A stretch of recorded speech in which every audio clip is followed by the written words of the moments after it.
Muy buenas tardes otra vez y bienvenidos a este espacio en donde entrevistamos a personas que viven en Viena, hispanohablantes y que tienen cosas que decir. Tengo al otro lado de la línea a Álvaro Cuéllar, que es investigador de la Universidad de Viena. Hola Álvaro, ¿qué tal? Hola, muy bien, encantado de estar aquí.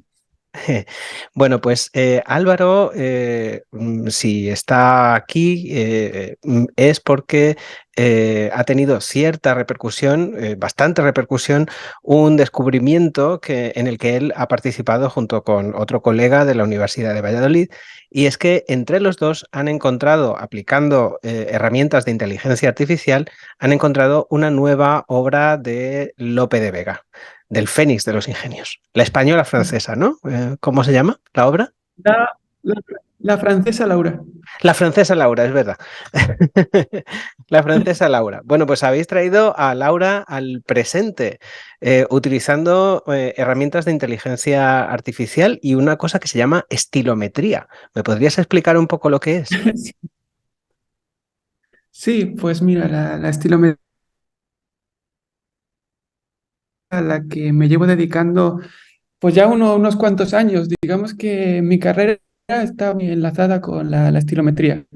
Y básicamente de lo que se ocupa la estilometría es de medir cómo cada escritor o incluso cada uno de nosotros utiliza las palabras. Porque es muy curioso, pero también es lógico que cada escritor, y de hecho tú y yo, cada uno de nosotros, ¿no? No es lo mismo la cantidad de veces que una persona puede decir la palabra amor o árbol o casa, o incluso estas palabras estructurales como que, la y con. Pues lo que hacemos a través de la estilometría es medir cómo cada autor utiliza estas palabras y gracias a esto establecer por relaciones entre textos. Y es algo muy interesante porque había a lo largo de la historia intentos de hacer esto de forma manual. Pero claro, si te pones a contar las palabras, pues puedes estar siglos y no vas a conseguirlo porque son millones y millones de palabras y cientos y miles de textos. Lo bueno es que gracias a los avances en la informática, pues es muy sencillo hacer estos cálculos de forma automática y establecer relaciones entre los textos o clasificaciones con inteligencia artificial, pues hacer esta atribución de esta comedia a Lope de Vega. Y esto es la estilometría. O sea que si lo he entendido bien, cada autor, o sea, yo en tanto que autor, Sí. cada hablante, podríamos decir, cada productor de palabras, tiene una determinada huella dactilar, una determinada configuración personal. Sí, eso es. Y sobre también las personas interesarse por preguntar, entonces, ¿cuál es la huella de Lope, ¿no? Entonces, ¿cuáles son esas palabras características de Lope que le permiten diferenciarse del resto? Pero la gracia, el punto de la estilometría, según cómo la usamos nosotros, es que no nos fijamos en unas palabras determinadas, en el uso concreto de unos elementos, sino que es la suma de cómo utiliza todas las palabras, la suma de las pequeñas diferencias en el uso de sus palabras. Entonces, no se puede ¿no? Responder a esa pregunta, porque sería, utiliza la palabra que un 0,03% más de la media, utiliza la palabra árbol un 0,04 menos de la media. Con cientos, miles y decenas de miles de palabras es lo que configura la huella que solo la máquina puede entender, porque el ser humano no, no, claro, nuestro cerebro no da para tanto. Pero es así como vamos conformando esa huella autorial. Ujú. Claro, porque yo supongo que si fuera así, o sea, si, como tú dices, sería bastante simple, o sea, me refiero, bastaría con contar las veces que Lope dice unicornio, por ejemplo, o utilizar palabras que solo utiliza él, pero eso, claro, eso es imposible, eso no nos pasa a ninguno de los hablantes, ¿no?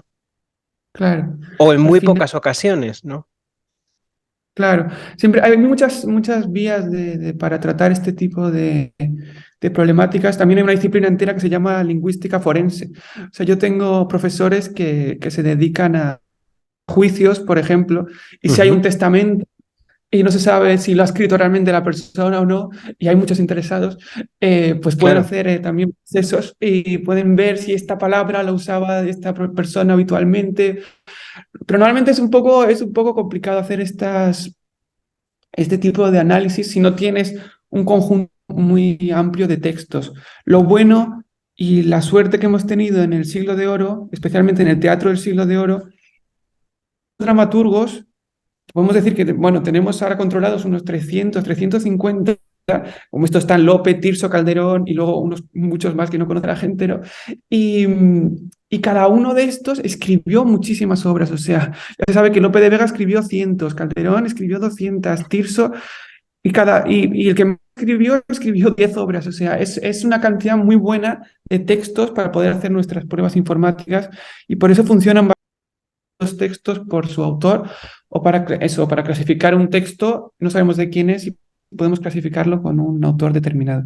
Y lo que nos pasó sorprendentemente con este manuscrito que era totalmente anónimo. Ujú.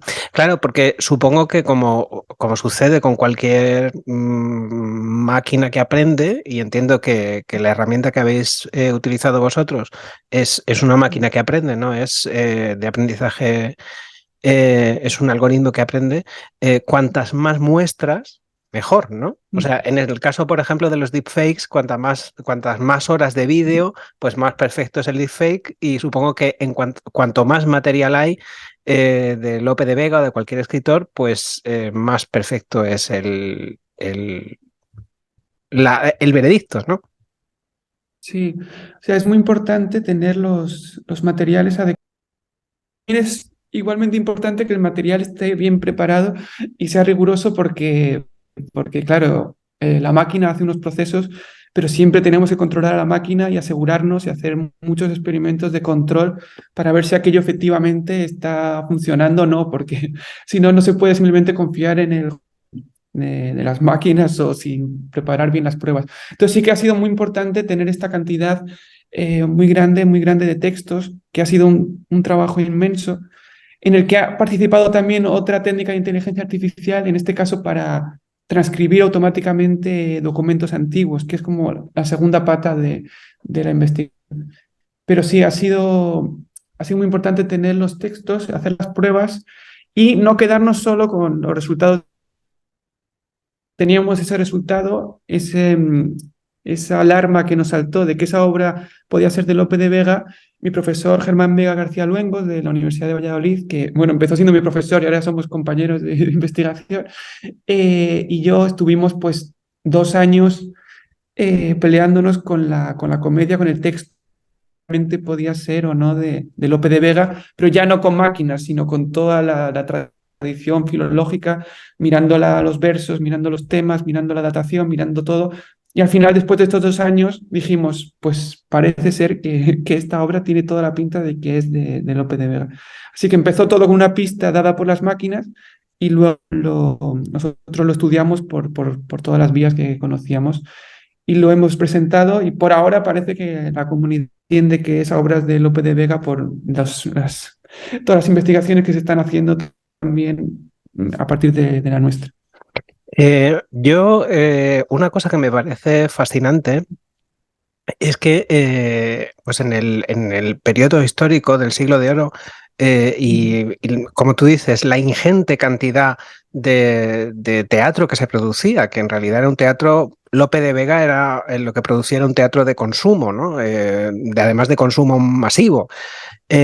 Podría ser asimilable, no sé si estás de acuerdo, a las series actuales, ¿no? O sea, que era un producto de entretenimiento que además era un producto de entretenimiento más o menos desechable, o sea, de consumo rápido me refiero. Lo que me parece fascinante es la manera en que esos textos que se producían para representarse muy rápidamente han llegado hasta nosotros. Eh, ¿El manuscrito es de Lope de Vega? O sea, ¿es del puño y letra de Lope de Vega o era una persona que No, transcribía lo que decían los actores en el escenario, por ejemplo? pues es que es un tema muy grande todo el de para empezar, toda la producción teatral del Siglo de Oro, que como muy bien dices, es inmensa, ir al día a día de la gente y es exactamente igual que las películas y las series ahora, ¿no? Y además veías ya pues que te dieran otra la semana siguiente, o sea, no vas a volver la misma obra 2 veces. Entonces se producían muchísimas obras hasta el punto esto que se cree que Lope de Vega pudo escribir varios cientos de obras. O sea, ahora mismo tenemos muy bien controladas unas 300, 400, pero se cree que en la época pudo escribir todavía había muchas más. De hecho, hay algún testimonio en el que dice que era capaz de escribir una obra al día. O Ujú, sea, que empezaba por la mañana y escribía una obra y acababa, que es una cosa increíble porque muchas de estas obras son muy buenas y claro, por eso siguen siendo estudiadas a día de hoy porque trascienden, ¿no? La cultura y la historia y todavía a día de hoy nos dicen muchas cosas, ¿no? Igual que Shakespeare en Inglaterra, pues nosotros tenemos a Lope, a Calderón. Y, y lo que pasa con estos textos es que tenemos un mare magnum de documentos de teatro del siglo de oro que nos vienen de muchas vías. Entonces, realmente el teatro del siglo de oro estaba pensado y producido para verse en escena. Pero sí que es verdad que luego, con el paso del tiempo, los dramaturgos empezaron también a imprimir en imprentas sus comedias para también vender. También es verdad que los actores a veces tenían, claro, para poder aprender el papel, pues tenían sus partes, ¿no? Tenían sus papeles, para ahí también encontramos obras. Tenemos muchos particulares que las conservaban también y las copiaban. Y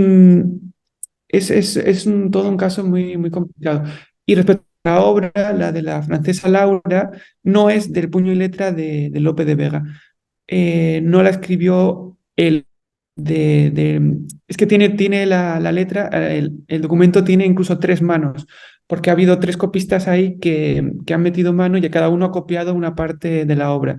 Entonces, nosotros hablamos con Mauricio Herrero, que es un paleógrafo de la Universidad de Valladolid. Nos estudió la letra y nos dijo qué pensaba él sobre quién había escrito ese documento. Y si no recuerdo mal, pues eso es una copia de entre el siglo XVII y el siglo XVIII de la comedia. Pero no, ese documento no sale de la mano de Lope. Sí que tenemos algunos casos de obras que salen de la mano de Lope de Vega y son poquitos y son los que llamamos autógrafos, ujú, porque son escritas de la mano de Lope de Vega, pero son muy, muy poquitas.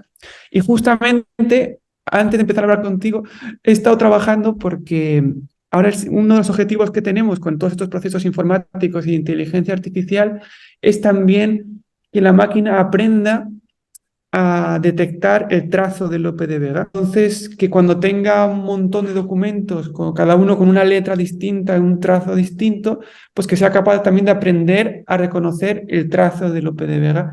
Y una vez que sea capaz de hacer eso, pues claro, lo puedes aplicar a miles de textos y va a decir entre estos miles, este parece que la letra es de Lope de Vega. Entonces te vas a mirar ahí y puede que descubras ese antes. Entonces es justo en lo que estoy trabajando ahora.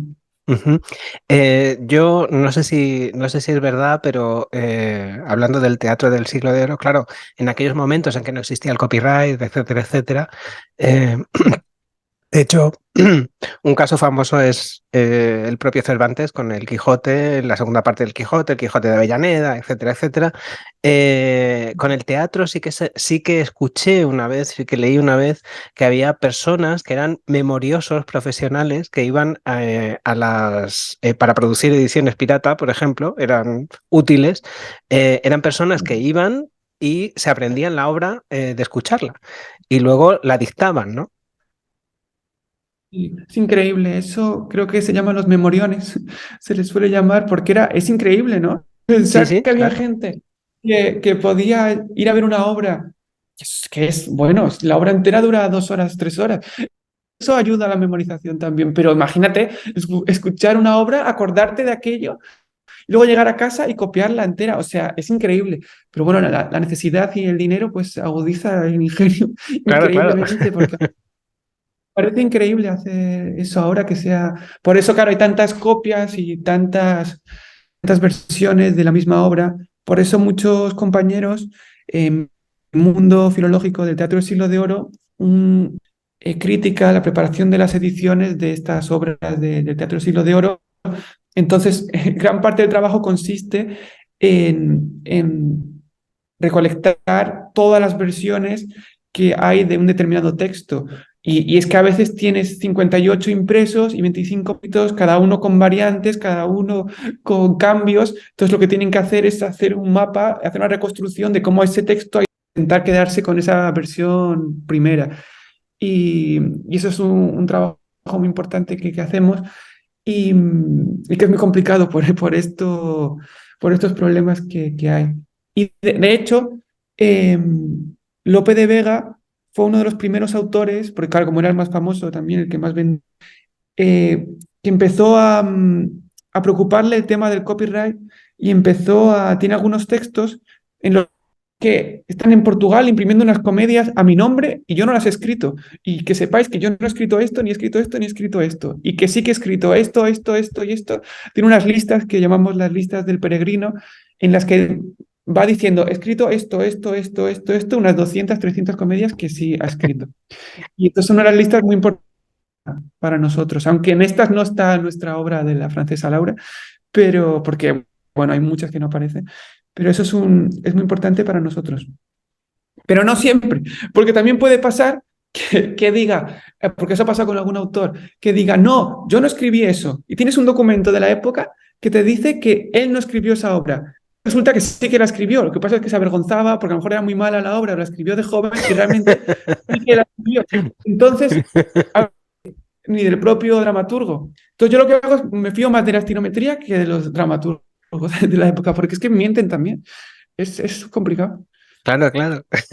No, a mí me parece una cosa apasionante y sobre todo eso que tú dices, que claro, en aquel momento se producían muchas versiones y había que encontrar el texto canónico, ¿no? Yo qué sé, por ejemplo, sobre todo de obras que estuvieron mucho tiempo sin representarse. A mí me viene a la memoria el caso, por ejemplo, del Caballero de Olmedo, que el Caballero de Olmedo se rescata en el siglo XX, o sea, se empieza a volver a representar en el siglo XX, que fue Lorca el que la rescató, ¿no? Por ejemplo, para la barraca. Mm, Ujú. qué bien. Este está muy bien. Yo tengo mucha relación con Olmedo porque, eh, porque organizamos todos los años, organizamos el Festival de Teatro Clásico de Olmedo, que desde aquí invito a todo el mundo a que venga a visitarnos. Siempre es en julio y Ajá. son unos días de teatro y de conferencias y está muy bien. Y todo un poco en torno al Caballero de Olmedo de Lope de Vega. Esta sí que parece que es de Lope de Vega. Y Estaría bueno que no fuera ahora.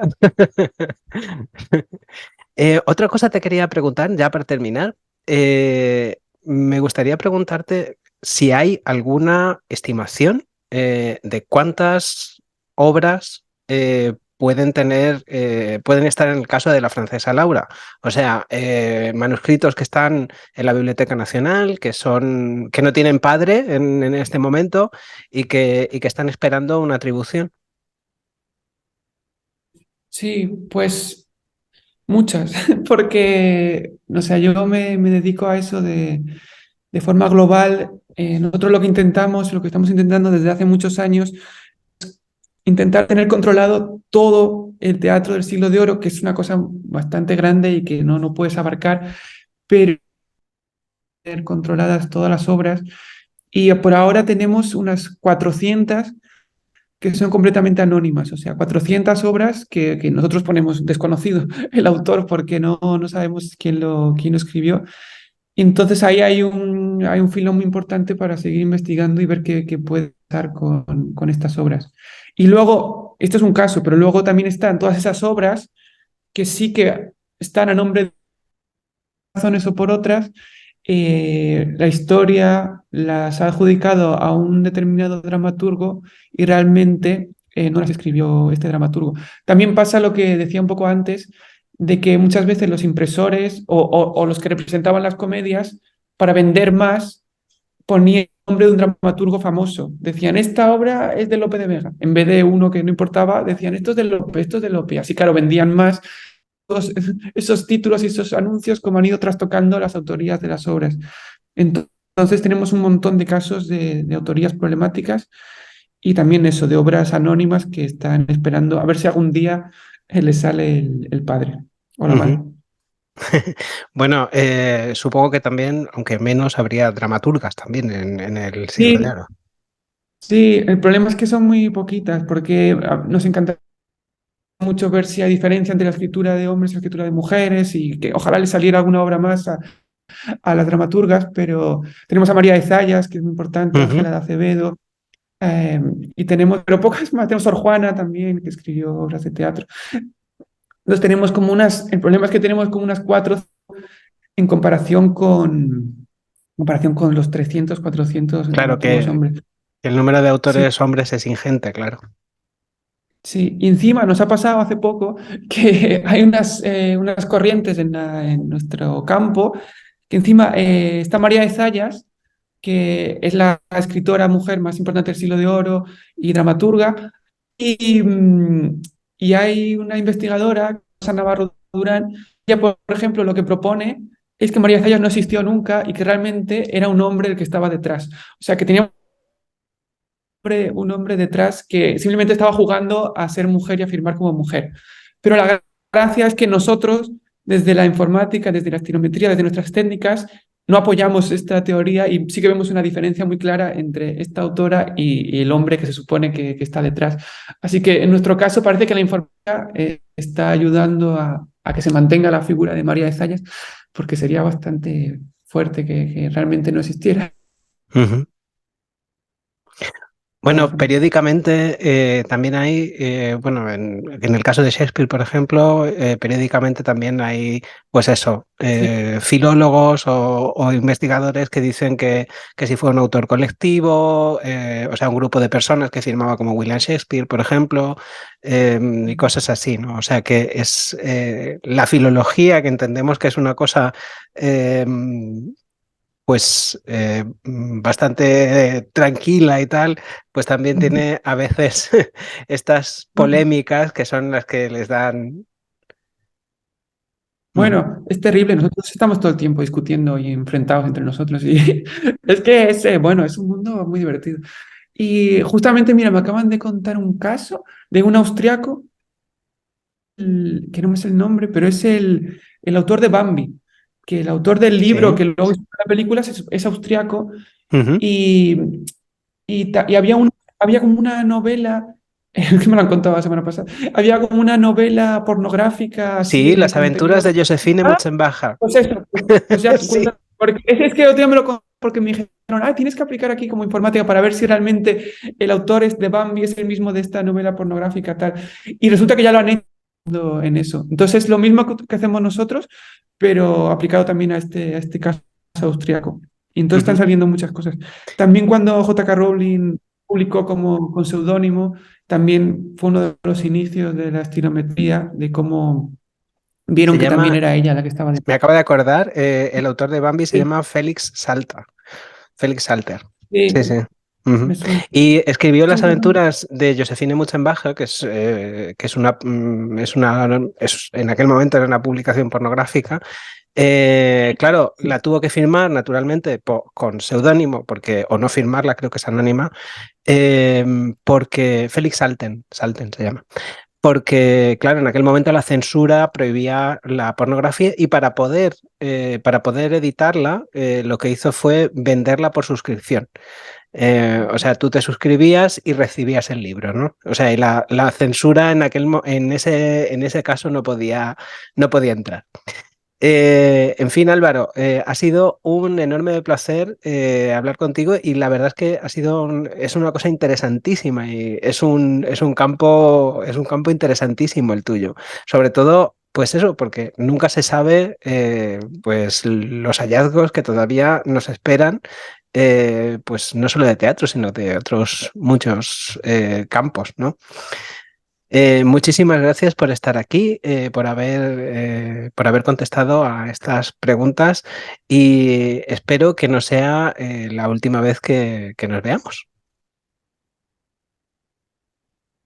Pues muchísimas gracias a ti y nada, nos vemos aquí por Viena. Muy bien, un abrazo, hasta luego.